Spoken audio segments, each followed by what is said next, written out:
বিল গেটসের মতে কৃত্রিম বুদ্ধিমত্তার যুগেও টিকে থাকবে যে তিনটি পেশা। মানুষের সব কাজ হয়তো এআই দখল করতে পারবে না। আজ থেকে মাত্র কয়েক বছর আগেও আমরা কল্পনা করতে পারিনি যে একটা মেশিন আমাদের সঙ্গে কথা বলবে, ছবি আঁকবে, এমনকি কবিতাও লিখবে। কিন্তু বাস্তবতা হল এআই প্রতিদিন নতুন নতুন কাজ করে আমাদের চমকে দিচ্ছে। আর এই পরিবর্তনের মাঝে অনেকের মাথায় একটা প্রশ্ন ঘুরপাক খায়, আমাদের চাকরি কি টিকে থাকবে? এই ভাবনাটা কিন্তু একেবারে অমূলক নয়। পৃথিবীর অন্যতম ধনী ও মাইক্রোসফটের প্রতিষ্ঠাতা বিল গেটসও এমনটাই মনে করেন। তার মতে ভবিষ্যতে এআই মানুষের অনেক কাজ করে দেবে, তবে তিনি আশার আলো দেখাচ্ছেন। তার বিশ্বাস অন্তত তিনটি পেশা এই এআই বিপ্লবের মাঝেও টিকে থাকবে। ১. প্রোগ্রামার, যারা এআই তৈরি করে। ব্যাপারটা বেশ মজার, তাই না? যারা এই কৃত্রিম বুদ্ধিমত্তা বা এআই তৈরি করে তাদের চাকরিটাই সবচেয়ে নিরাপদ। বিল গেটসের ভাষায় এআই যতই উন্নত হোক, এর পেছনে মানুষের হাত থাকতেই হবে। হ্যাঁ, এটা ঠিক যে এআই নিজে অনেক কিছু করতে পারে, এমনকি কোডও লিখতে পারে। কিন্তু একটা নতুন সফটওয়্যার তৈরি করা, তার ভেতরের ভুল খুঁজে বের করা বা ওটাকে আরও উন্নত করার জন্য মানুষের বুদ্ধি দরকার। সহজ ভাষায় বললে, এআই তৈরি করতে, চালাতে এবং ঠিকঠাক রাখতে মানুষের সহযোগিতা লাগবেই। তাই যারা কোডিং জানে তাদের কদর দিন দিন আরও বাড়বে। ২. জ্বালানি বিশেষজ্ঞ, যারা শক্তির যোগান দেয়। আমাদের বাড়ি, স্কুল, গাড়ি, কারখানাসহ সবকিছু জলের শক্তিতে। শক্তির জগৎটা অসম্ভব জটিল। এই শক্তি আসে তেল, গ্যাস, বিদ্যুৎ বা সৌরশক্তি থেকে। বিশালী জ্বালানি খাত এআইয়ের পক্ষে সামলানো সম্ভব হবে না।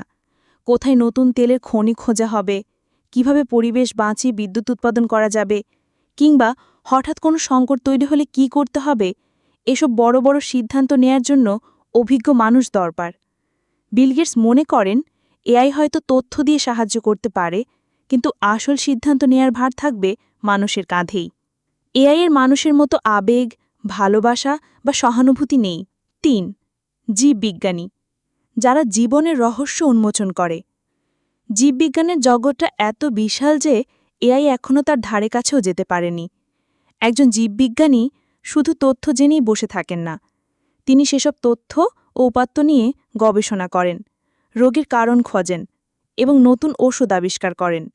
আর এই কাজের জন্য সবচেয়ে বেশি দরকার সৃজনশীলতা ও বুদ্ধিমত্তা। এই জিনিসটা অন্তত এআইয়ের নেই। এআই সর্বোচ্চ অনেক তথ্য বিশ্লেষণ করে রোগ নির্ণয়ে সাহায্য করতে পারে, কিন্তু একটা নতুন হাইপোথিসিস তৈরি করা বা গবেষণার নতুন দিক বের করার মতো কাজগুলো মানুষকেই করতে হবে। তাই চিকিৎসাবিজ্ঞান এবং জীবন রহস্যের গবেষণায় জীববিজ্ঞানীদের গুরুত্ব কমবে না। তবে এটাই শেষ কথা নয়। শুধু তিনটি পেশার কথা জানিয়েই বিল গেটস শেষ করেননি। বিল গেটস একদিকে যেমন এই তিনটি পেশার কথা বলেছেন, তেমনি এটি সতর্কবার্তাও দিয়েছেন। তিনি স্বীকার করেছেন, তারই ভবিষ্যৎবাণী পুরোপুরি সঠিক নাও হতে পারে। প্রযুক্তির জগতে পরিবর্তন এত দ্রুত হয় যে আজকের হিসাব কাল বদলে যেতে পারে। হয়তো আগামী 10 বছরের মধ্যে এআই এতটাই উন্নত হয়ে যাবে যে বেশিরভাগ কাজে মানুষের আর প্রয়োজন হবে না। তাহলে আমাদের উপায় কি?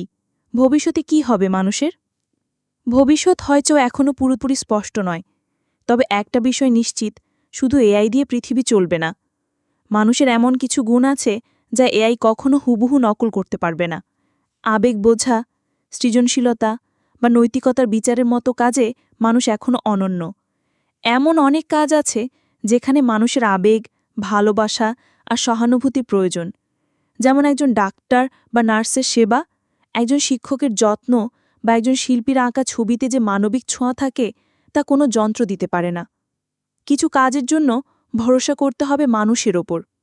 শেষ কথা, এআইয়ের যুগে আমাদের একটা কথা মাথায় রাখতে হবে, পরিবর্তন আগেও এসেছে। শিল্প বিপ্লব ও ইন্টারনেট বিপ্লবে মানুষ নিজেকে মানিয়ে নিয়েছে, এবারও সে পথেই হাঁটতে হবে।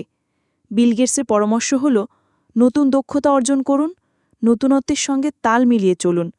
ভবিষ্যতে এআই হয়তো আমাদের প্রতিদ্বন্দ্বী নয়, সহকারী হিসেবে কাজ করবে, কিন্তু সেই ভবিষ্যতের জন্য এখন থেকেই প্রস্তুত হতে হবে।